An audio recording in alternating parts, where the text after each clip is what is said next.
So welcome back to Usha's creative space. ഇന്നൊരു ഭയങ്കര special ദിവസമാണ്. ഞാനിന്ന് ഗുരുവായൂർ പോയി. സംഭവം എന്താ, ആനവര 2025 എല്ലാവരും കേട്ടിട്ടുണ്ടാവായിരിക്കും. ഗുരുവായൂരുള്ളവർ കേട്ടിട്ടുണ്ടായിരിക്കും. ഇതൊരു ഗജാന മഹോത്സവം എന്ന് വെച്ചാൽ ആനയെ സ്മരിക്കുന്ന ഒരു ഇതാണ്. അപ്പോൾ അവിടെ ഒരു മത്സരം വെച്ചായിരുന്നു.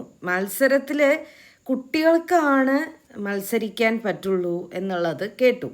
ഓക്കെ, കുട്ടികൾക്ക് പറ്റി അത് ആണെങ്കിലും നമുക്കും ഒന്ന് ട്രൈ ചെയ്താലോ എന്ന് വിചാരിച്ച് ഞാൻ സ്റ്റാർട്ട് ചെയ്തു. ഞാൻ അവിടെ സൈഡിൽ കുത്തിയിരുന്നു, എൻ്റെ ഐപാഡും വെച്ച് I started to do it. Nobody is telling me to move away from it. Actually, it was kids. So ഞാൻ എൻ്റെ ആ ഒരു ആരും എന്നോട് അവിടെ നിന്ന് മൂവ് ചെയ്യാനും പറഞ്ഞില്ല. I started to draw it. മത്സരമായതുകൊണ്ട് കുറേ പേർക്ക് ടെൻഷനൊക്കെ ഉണ്ടായിരുന്നു. But I was enjoying it. So I think the reality was I enjoyed the whole process.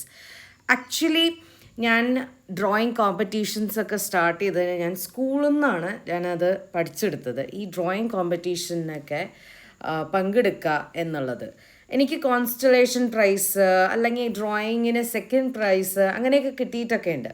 അപ്പോൾ അതൊക്കെ ഒരു എന്താ പറയുക, ആ സമയത്തൊരു സംഭവമാണ്. പക്ഷേ ഞാൻ ഒരു കാര്യം എനിക്ക് മനസ്സിലായി എന്താണെന്ന് വെച്ചാൽ, നമ്മളെ ജഡ്ജ് ചെയ്യും. നമ്മൾ വരയ്ക്കുമ്പോൾ നമ്മളെ ജഡ്ജ് ചെയ്യുമ്പോൾ ഇഷ്ടമുള്ള ഒരാളും അല്ലെങ്കിൽ നമ്മളെ എന്താ പറയുക, maybe they can see the art that we are drawing. അപ്പം ഞാൻ ഒരിക്കൽ ഒരു എക്സ്പീരിയൻസ് ആണ്.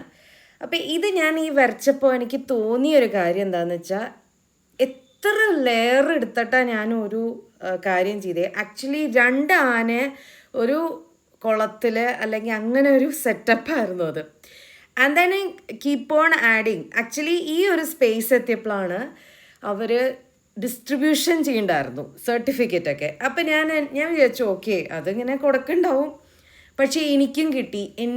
എൻ്റെ ഒരു സമയത്ത് ഞാനത് ചെയ്ത് പിന്നെ അപ്പം എനിക്ക് തോന്നി ഓക്കെ, സർട്ടിഫിക്കറ്റ് കിട്ടിക്കഴിഞ്ഞപ്പോൾ എനിക്ക് തോന്നി okay I should do more എന്ന് പറഞ്ഞ് ഞാൻ അവിടെ പിന്നെയും അതിരുന്ന് കംപ്ലീറ്റ് ചെയ്യാൻ ശ്രമിക്കുകയാണ്. ഞാനിങ്ങനെ ഓരോ ഡീറ്റെയിൽസ് ആഡ് ചെയ്ത് ഇങ്ങനെ അതൊക്കെ പിള്ളേർ അവിടെ കുറേ പേരുണ്ട്. കുറേ പേര് അവിടുന്ന് ഇവിടുന്നും കേരളത്തിൻ്റെ എല്ലാ ഭാഗത്തു നിന്നും വന്നിട്ടുണ്ടായിരുന്നു. അപ്പം ഞാനിങ്ങനെ വരച്ചുകൊണ്ടിരിക്കുക. ഞാൻ വേറെ ഒന്നും ചിന്തിച്ചില്ല. I keep on adding details. ഞാൻ റെഫറൻസ് എടുത്തായിരുന്നു. ചിലർ മനസ്സിൽ നിന്ന് തോന്നിയിട്ടാണ്, പിള്ളേർ മത്സരമായ കാരണം മനസ്സിൽ നിന്ന് തോന്നിയിട്ട് അവർ ചെയ്ത് വെച്ചിട്ടുണ്ടാവും മേ ബി. അപ്പോൾ അത് എന്നിട്ട് ഒന്നും കൂടെ അവർ വരയ്ക്കാൻ തോന്നുന്നുണ്ട്. പക്ഷേ it was amazing. Certain people നല്ല ഡ്രോയിങ് സ്കിൽസും നല്ല പെയിൻറ്റിങ് ആയിരുന്നു ശരിക്കും ചിലവരുടെയൊക്കെ. പിന്നെ ഇത് കോമ്പറ്റീഷൻ ആയ കാരണം എനിക്ക് പോയി ചെന്ന് ഫോട്ടോ എടുക്കാൻ പറ്റില്ല. സോ ദൂരെ നിന്നിട്ടാണ് ഞാൻ ഇതെല്ലാം ആസ്വദിച്ചതും. ആൻഡ് അവരുടെ ഒപ്പം തന്നെ ഞാനും വരച്ചു. അപ്പം ഞാൻ ശരിക്കും പറയാന്ന് വെച്ചാൽ, ഞാൻ ഓരോ ഭാഗം ചെയ്യണതിൻ്റെ ഇടയ്ക്ക് ഞാനിങ്ങനെ ശ്രദ്ധിക്കുമായിരുന്നു എത്ര പേരാ പെയിൻ്റ് എടുക്കണേ എന്തൊക്കെയായിരുന്നു. അവർക്ക് ഓൾറെഡി ഇതൊക്കെ കൊടുത്തായിരുന്നു. അപ്പം എനിക്കത് കിട്ടിക്കഴിഞ്ഞപ്പോൾ എനിക്ക് ഭയങ്കര ഹാപ്പിയായി. So this is the certificate that I got. And മാതൃഭൂമിയും ഗുരുവായൂർ ദേവസ്വം കൂടിയിട്ടായിരുന്നു ഇത് നടത്തിച്ചിരുന്നത്. And of course selfie with our Guruvayurappan. അപ്പോൾ until next time, thank you for joining me in to this കുട്ടി ആനവര വീഡിയോ.